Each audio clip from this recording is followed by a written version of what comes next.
Moja kwa moja kutoka katika viwanja vya Usagara jijini Tanga, mtazamaji. Hii ni TCRA.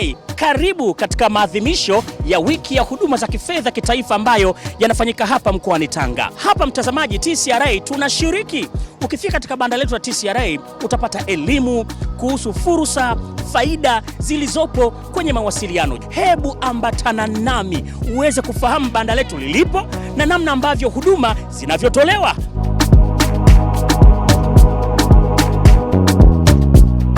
Karibu katika banda la TCRA, kama nilivyokujuza mtazamaji, uweze kufahamu huduma lakini pia na maelezo ya kina kuhusiana na fursa mbalimbali zilizopo kwenye mawasiliano kama ambavyo unashuhudia. Hodi banda la TCRA. Karibu sana Mamlaka ya Mawasiliano Tanzania, na kama unavyojua Mamlaka ya Mawasiliano Tanzania ni mamlaka ambayo inasimamia sekta ya mawasiliano, na sekta ya mawasiliano ni sekta wezeshi.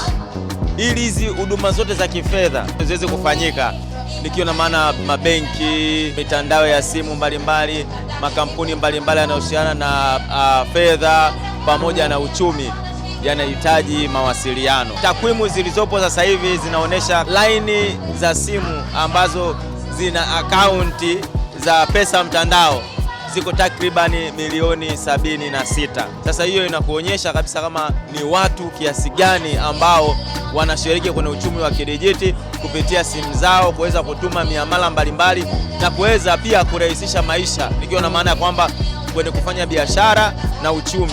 Na ndio hapo sasa tunaposema kwamba mamlaka ya mawasiliano inawezesha uchumi wa kidijiti.